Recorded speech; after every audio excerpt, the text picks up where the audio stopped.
Now we are going to talk about the phishing scams and the toolkits and spy kits which are available to carry out the phishing attacks over the internet or the web. And some of the algorithm, SPS algorithm, is there for preventing the phishing attack. Today we are going to learn about these things.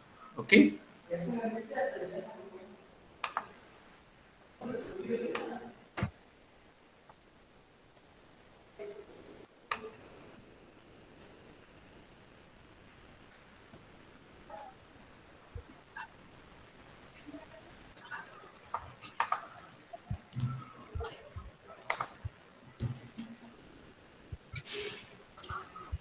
Some of the phishing methods we discussed: Dragnet, Rod and Rail, Lobster Stop, Gillnet. Now, uh, we are going to learn about phishing techniques. Already, we have seen a few more phishing techniques: spear phishing, wearing, tab napping, or tab jacking. These things we were discussed in the previous class. A kill, mute your phone.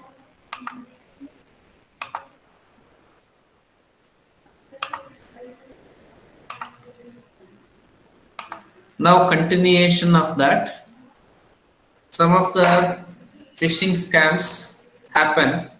There are several around it. Many are there to theft the identity. So deceptive phishing, malware based phishing. Deceptive phishing is sending the emails of fake links. From that, they are identifying, they are stealing the identity of a netizens.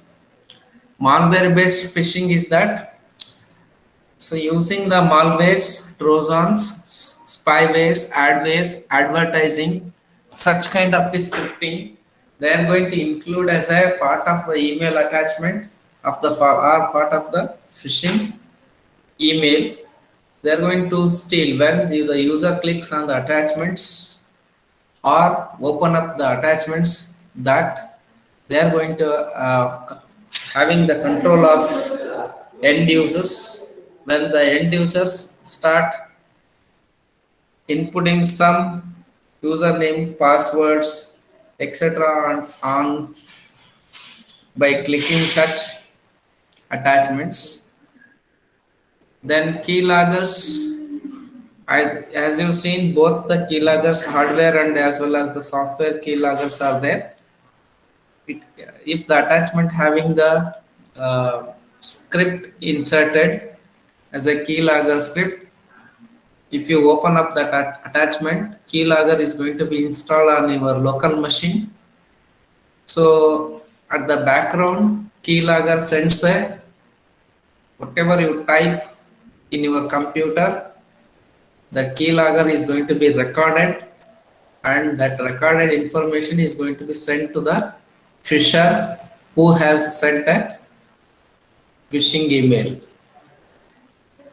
So session hijacking, as we discussed, when we logged into any of the websites, like for example banking. So if you want to do some transaction of withdraw or transfer or deposit, when you log in, session is going to begin. Till when you log out, session is going to be end. From begin to end, in between, that is called as session. That session hijacking happens. Session is going to maintain by using several methods. As you are learning in Java, so cookies are used to maintain the sessions. Your URL rewriting is another kind of session, and with the help of this session object, that is going to be maintained. There are several way of maintaining the session. The fishers is going to identify whether your web browser tab is idle or not. If you keep open your logged in into one account, and if you are doing something other things off the line of that account, logged in account, when you come back, there is a possibility if your system or browser is compromised, then the fishers are going to hijack your session, and they are on behalf of you, they are going to withdraw, or they are going to, usually they want to deposits, don't expect them to deposit. Usually they want to steal the identity, or they want to sell your uh, gathered information to the others for the profit making. So in session phishing is similar to the session hijacking. In the session itself, suppose if you are not logged out after your transaction is being carried out, so in that case, cookies are maintained at the browser end. If the fishers are able to retrieve the cookies of that particular session, they are going to carry out the some malicious transactions in your account. Only you will come to know when SMS is going to get from the bank. Your account is withdraw and so amount of money. Till that you won't get such information or even doubt on the fisher also. The another kind of phishing scam is web trojans. So as it is said that pop-up window, one window it appears here. As I showcased in the case of the banking website, for example, indianbank.net. Indianbank.net. So there is a bank website here.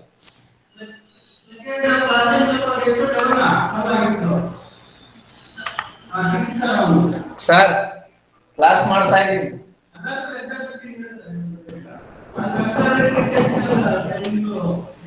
Sudarshanam sir, I am doing class.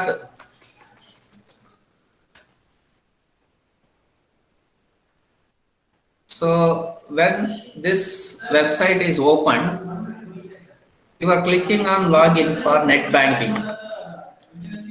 When you click on login for net banking, pop-up window appears. How do you believe this pop-up window is come from the original source of the bank? There are several ways are there, because there is a chance of redirecting when you click on login. So when you click on the lock button here, you will understand whether it is coming from the original source of intended or not. How? Verify. Here there is a certificate content is there. Click on that. Verify that whether it is issued by and valid whether it is a valid certificate, whether who is the issuer, issuer to whom, issued by third party service, and the validity from this to this, and issuer statement. You can click on that. You are going to obtain the in detail information about the certificate which is issued to the bank. In this way you can verify whether it is coming from the original banker or the spoofed website which was created by the fisher. So usually this is also web trojans is one kind of phishing scam. It pop-ups the window to collect netizens' credentials and transmits them to the fisher while netizens are attempting to log in. When this is the pop-up window, when I start using the entering the credential, then if it is a fake website, that is going to be sending my user detail information to the fisher, and when because I'm trying to making the attempt of login. Okay, then the another type of phishing scam is forming. It is a hearing sound is forming is keep on doing something. So here in the cybercrime farming, it is begin with PH. That is, instead of F, it is begin with PH. It is a new threat evolved with a goal to steal online identity and is also known as one of the P in cybercrime. There are three P's are there in the cybercrime. That is, one is phishing, another one is farming, another one is forging. So there are three P in cybercrime. One is phishing, another one is farming, another one is forging. So the one P what we are discussing since from last few sessions, that is phishing. The second P is we are discussing is farming now. The farming is there are two kinds of farming. One is host file poisoning, and another one is DNS poisoning, DNS based poisoning. So host file poisoning in such a way that the one of the most popular operating system in this globe is Windows. Windows operating system, previous to the concept of DNS, the previous to the concept of DNS, domain name server lookup, the internet users usually they are going to save the host names in the host file in the desktop machine. This host file have the plain text file. It was used in URL address. That is in the website address. If you type localhost, probably you are doing web technology now. You are learning web technology to access the web page of the localhost. How you are going to type localhost, and the port number 8080 and the website name login. Suppose website for example, if you are developing the website for your project is project, if it is login html, login.html. So this is stored local host. If you install the server, if you install the server, that will be exam server. If you installed, usually the exam server which will have the www folder and a root folder. In that root folder your project is going to be resided. So every URL of your local host local server is display as a simple file. So the phishers, if they compromise your local machine and if they are going to append the unwanted content to that URL, that is going to be poison. Poison is nothing but if it is a sanitized URL, means login.html. If you have a URL localhost colon 8080 name of the project and login.html. How they are going to poison is that they are going to use the fetching that file after compromising your system. They are going to modify the content project1 slash login.html. So the intended project it is going to open is, for example, you are doing it for, so if you are doing it for travel management, so when you log in that one, it will take you to the login page, web page of travel management. If the fisher is going to poison by modifying project one, it may end up with the similar kind of the website. Might be it is a fisher website, that is spoofed website. So what you think as a netizen or the user is going to think that he will not come to know whether it is a spoofed or not, because when he goes to the login, it is taking him to the travel management login page, but it is a poisoned file. So Fisher is going to steal your information by poisoning the local host file or the host file which is exists for the project travel management. So in this way, the fisher is going to compromise your system and injecting the poison. Poison is nothing but modifying the content of the URL and it redirect to the fake or bogus website. This is a one kind of farming before the begin of the DNS lookup.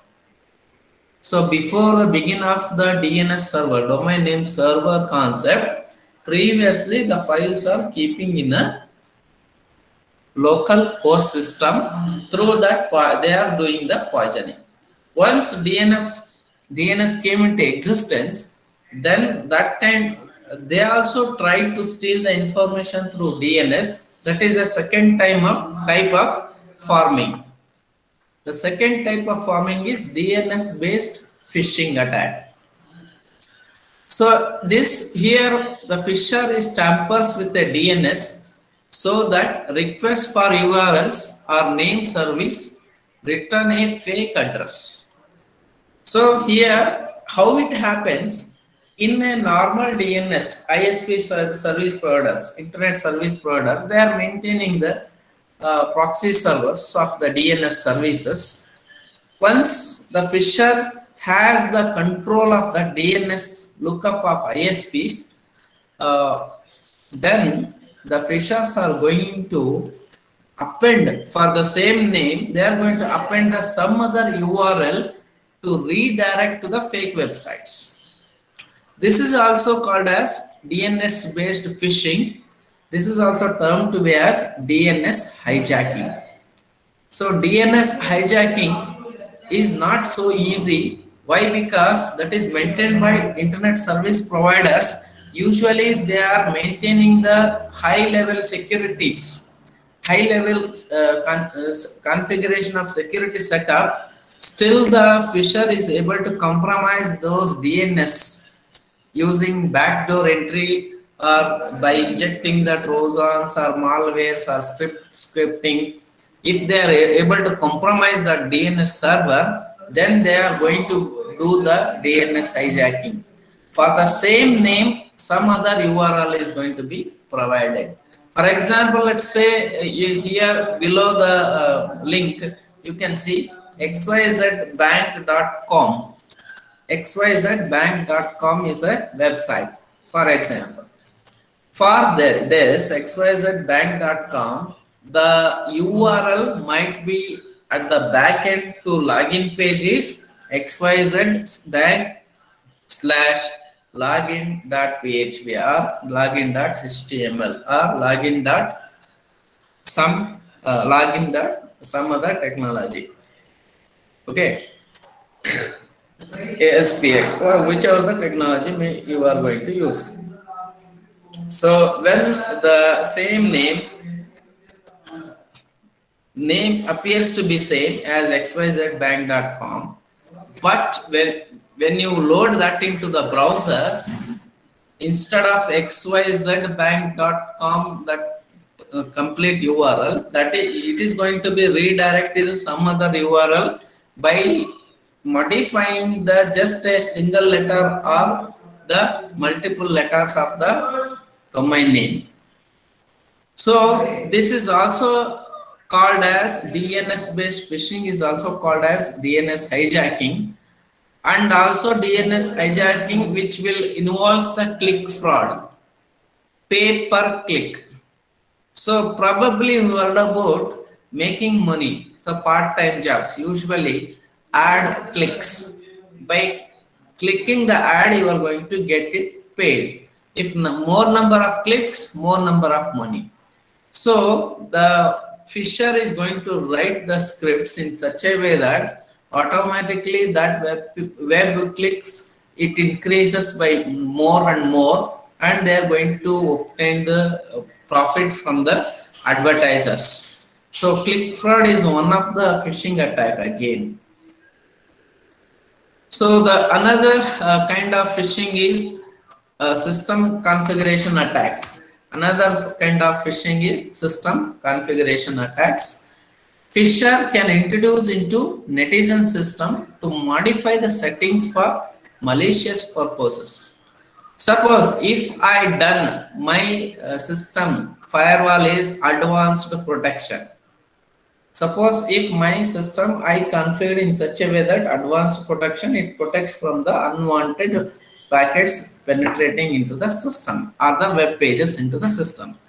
Suppose somebody compromised my system and they are going to change my system. Compromise means they will get the admin rights too. Admin rights. If they get the admin rights, admin credentials, obviously they are going to change the modify the settings for the malicious purposes.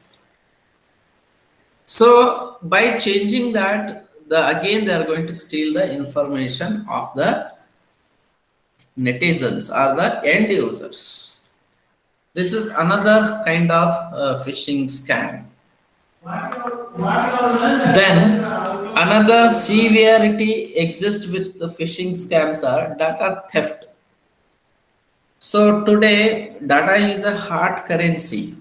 Today whether you have therefore you whether you have any uh, uh, today whether you have the food or not, but you are going to spend more on data.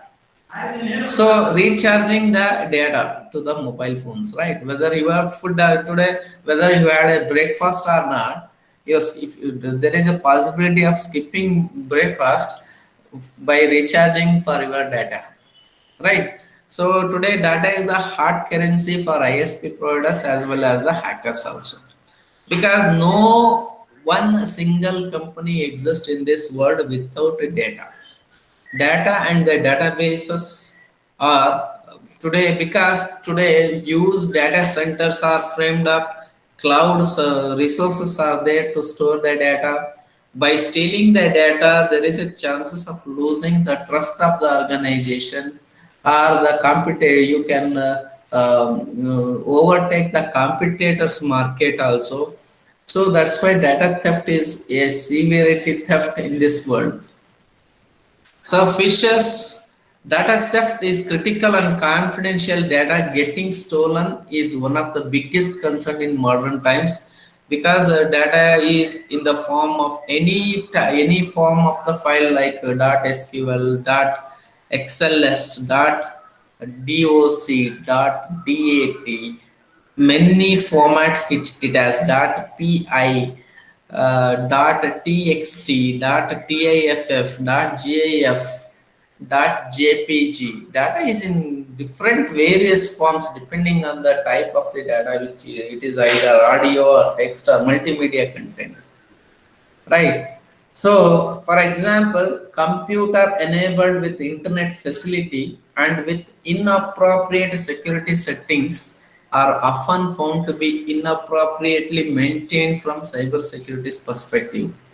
So you have a system, if you are not doing proper setup, so proper security, if you are not taking the proper setup of the security, obviously, because if you connect with the internet, obviously the hackers are going to penetrate into your system because you don't know how to set up the security settings.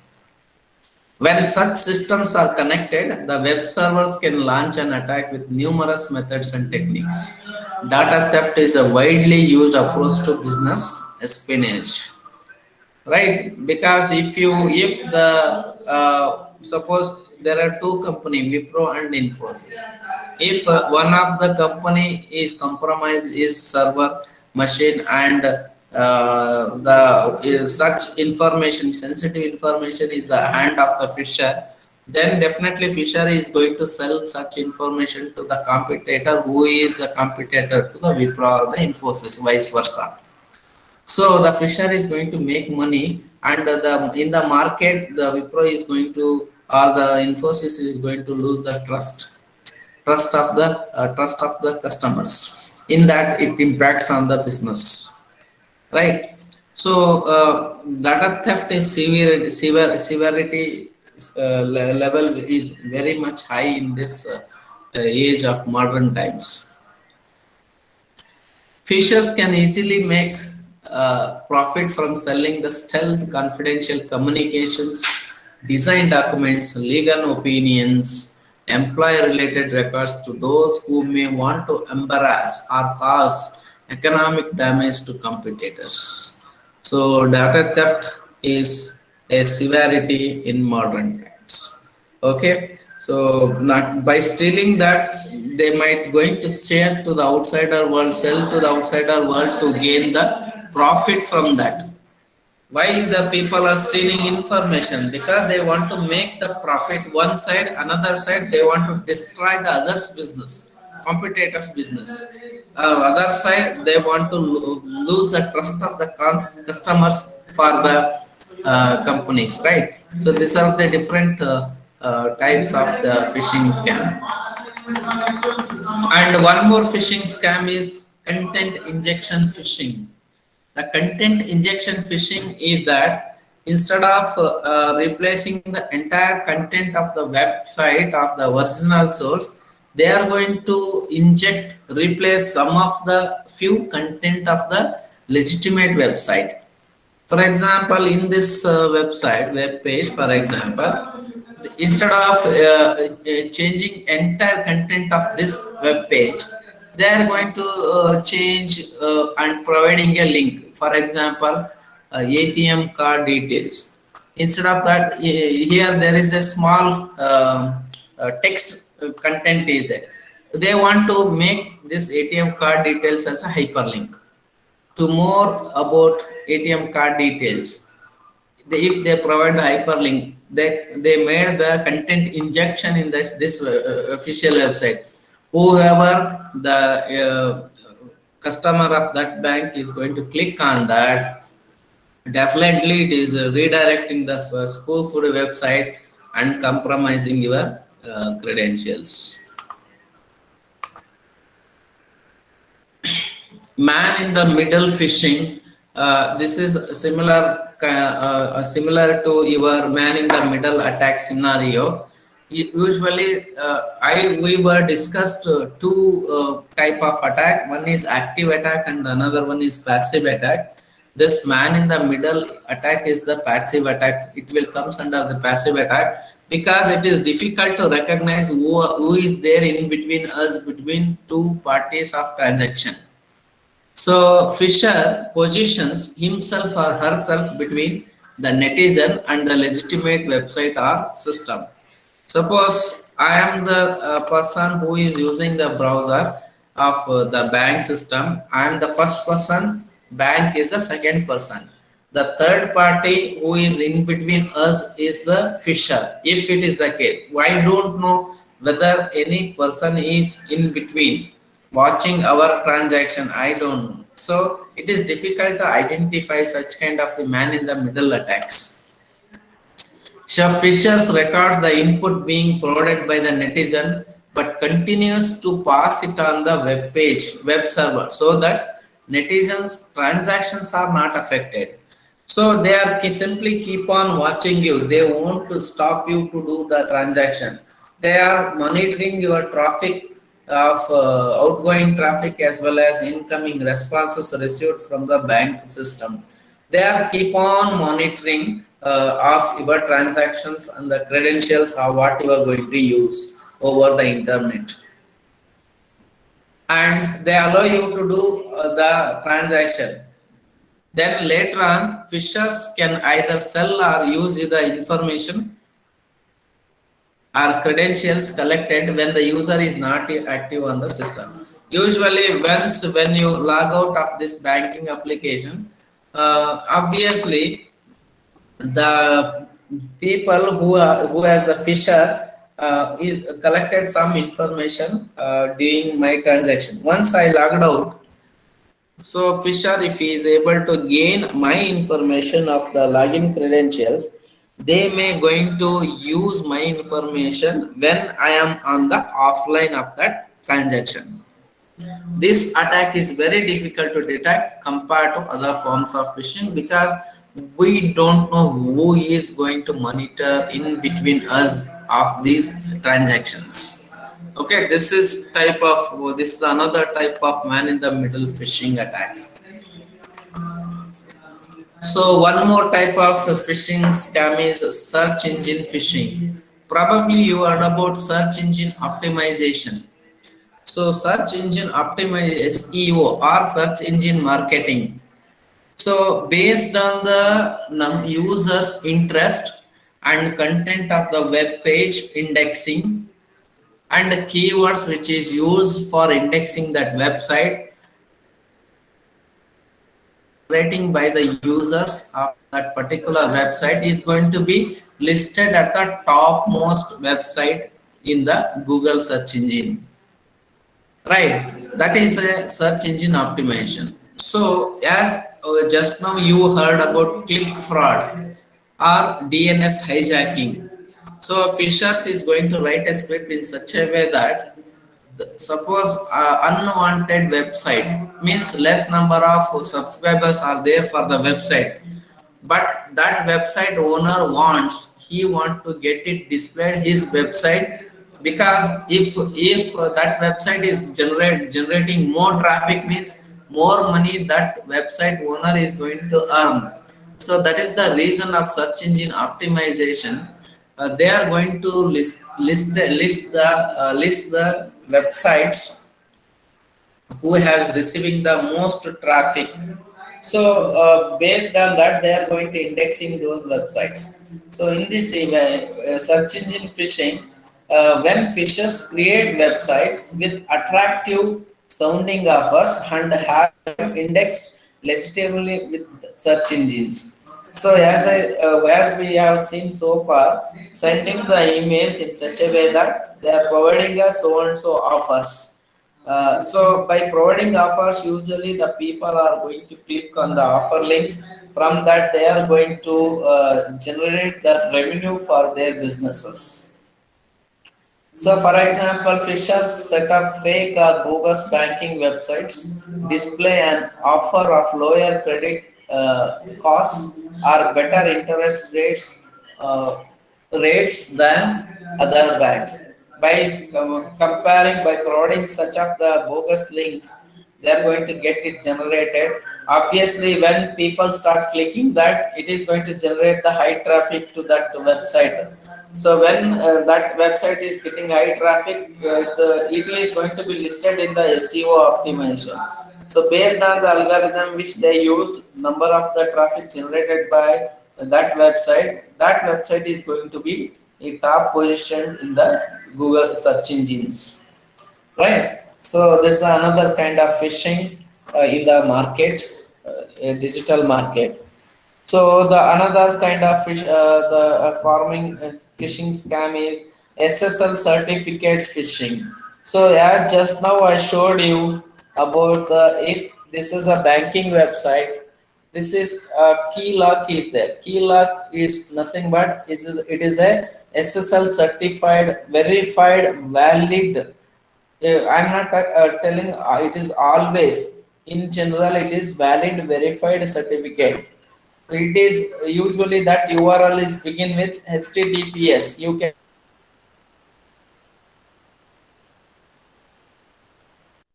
click on that. It will show that HTTPS appended with the bank.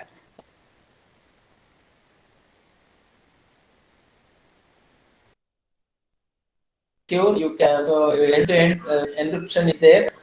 So usually block the background sync, otherwise you will not come to know what is happening behind the scene, because web page front end page only we are going to get it visible what is happening at the background using our laptop or desktop machine. We don't know. That's why keep most of the time keep the background sync should be blocked, or you can use the allow or block option. Yeah, by default it is blocked. So certificate valid issued to so and so, a number of cookies. Check the number of cookies usually the bank which has. or the website which has. So in this way, you need to be monitor the phishing scam happening with SSL certificate. So how to check? First, see the lock. If lock is with the cross mark, means it is insecure website. Okay. SSL certificate phishing is another advanced type of scam. Phishers target web servers with SSL certificates to create a duplicate website with fraudulent web pages displaying familiar lock icon.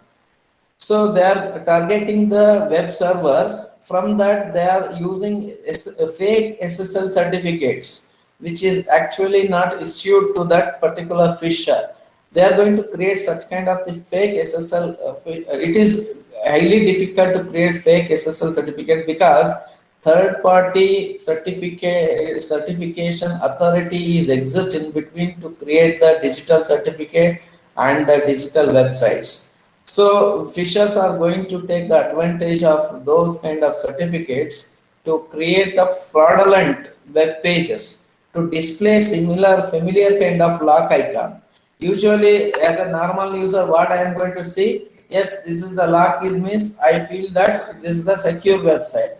If you are a techno savvy user, then usually you are going to click on that and you are going to check the whether to whom it is issued or not.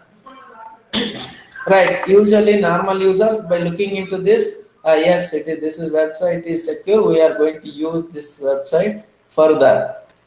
Right. So it is important to note that in such types of scam, SSL certificates are always found to be legitimate as they match the URL of the fake pages that are mimicking the target brands. It is difficult to recognize such websites. Okay. This is a term to be as a SSL certificate phishing scam.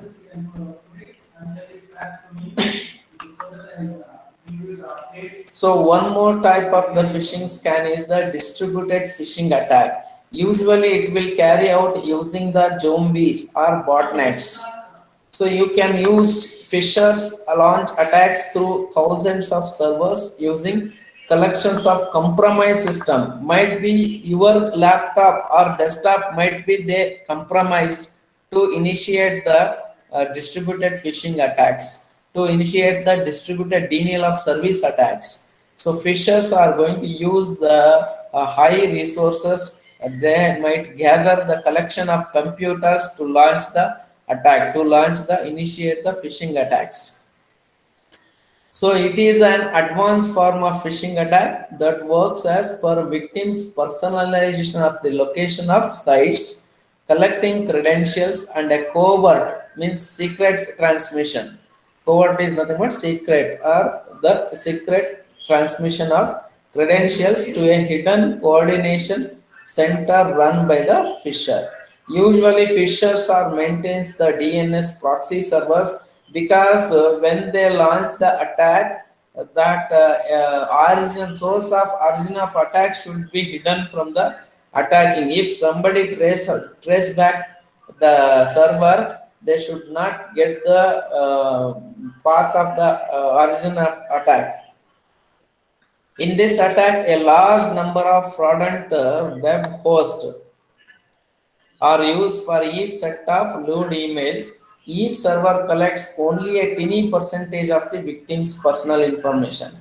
So instead of collecting the entire information, they are going to collect a small piece of information.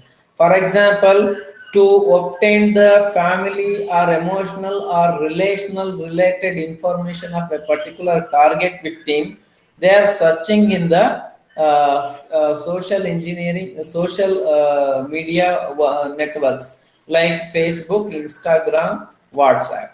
Suppose for the same victim, they want to know much information about the professional information. They are going to collect with the LinkedIn website, Upgrade website. Several websites are there to collect such targeted victim. So small information. if they want to get the some of the information related to the marital status of that person, they are going to target the matrimonial websites, and they are getting some of the information. Means in the several websites they are obtaining targeted victim, gather the information, and they are going to steal and sell such information to the outsider world. These are the phishing scams. So many phishing scams we have discussed. In the three P's of cybercrime: phishing, farming, and foraging or forging. Phishing, farming, so far we discussed so far. DNS hijacking and click fraud also. So please know much about the SEO attacks, DNS hijacking and click fraud, and foraging. Forging, it is also termed as forging. Forging means um, uh, taking the content from the internet and act as a original person in this. So forging, signature forging means what? For what is a signature forging? Forging means signing as it is claiming as a original signer. So forging is that.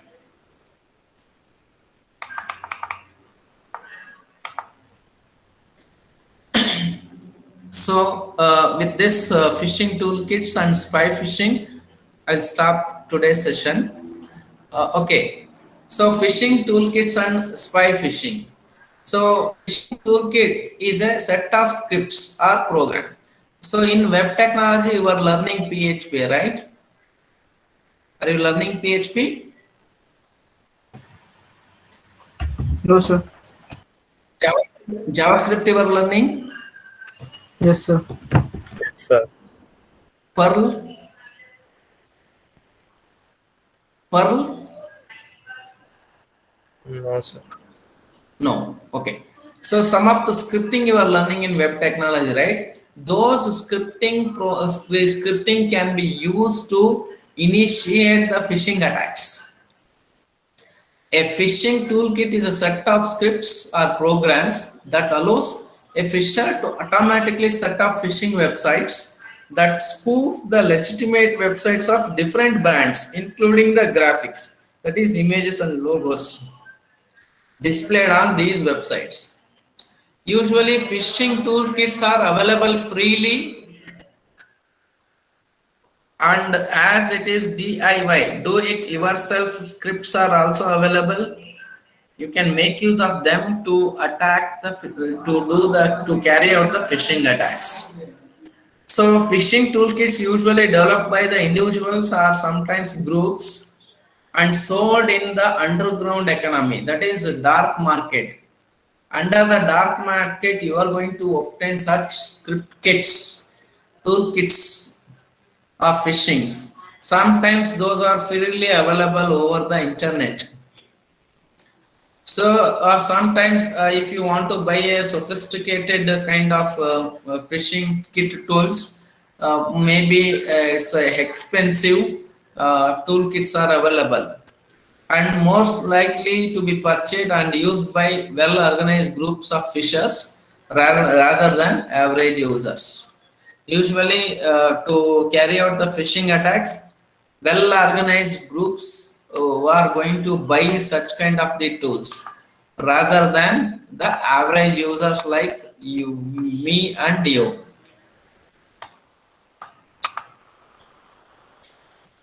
So, phishing toolkits and spy phishing continued. Fishers use hypertext preprocessor, that is PHP. PHP is a scripting. This PHP is used to develop the phishing kits. Very interesting. The same script helpful to work for dynamic web pages. The same script, how you are going to use that script, whether positive side or negative side, it is up to you. The same PHP is going to write is a general purpose scripting language that was originally designed for web development of dynamic web pages. The good cause of PHP is to create the dynamic web pages, we use the PHP. Again, the bad cause of PHP is the same thing is used to hack or do the phishing attacks. You can write the script. So some of the examples of toolkits which are available over the internet, you can check it. Rockfish. It is a popular toolkit of phishing. Since 2005, it is exist in the market. It allows non-techies to launch phishing attack. Please note on this one. Non-techies, if you are not a computer student or not you don't having an idea of what is computer and all also, they are going to launch the phishing attack. So this Rockfish, the kit allows a single website with multiple DNS names to host a variety of phished web pages covering numerous organizations and institutions. So whenever you go with the especially lottery kind of websites, lottery websites,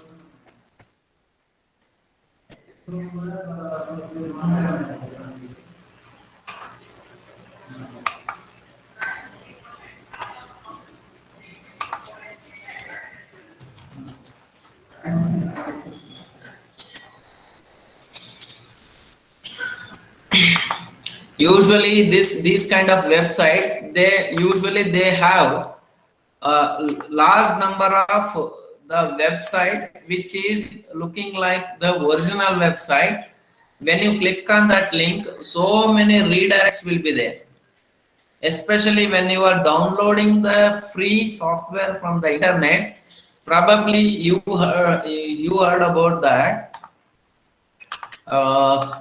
security sec tools. In this case, in this page, sec tools, I will show you how many number of URL that is going to be changed when you click on that.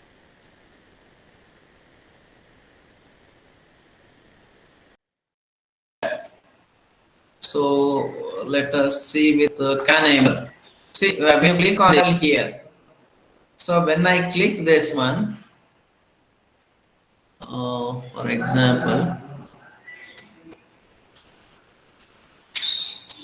yeah, home page. You observe when I place that cursor on the home page, what is the at the bottom of the page? What it is showing? Axid.it/kane.html, right? When I click on that, you can observe it is changed from Axibit to page add to.googlesyncindication.com.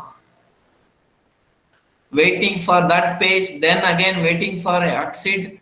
So many intermediate. See, observe here again. KT URL.fortinet. So what was my page? What was my page? Well, my page is Axid. But in between, so many websites are intermediary website. I was installed this Mac Web Advisor tool and added to my plugin of my Chrome browser. Now this is preventing me to access the dangerous content over the internet. So immediately McAfee Web Advisor, it intimates me to stop using such websites. Okay. So I'll continue this in the next class with these toolkits and precautions need to be taken care from the phishing scams and remaining other stuffs in the current course. Okay. Any questions are there? Let me know. Now I'll take the attendance.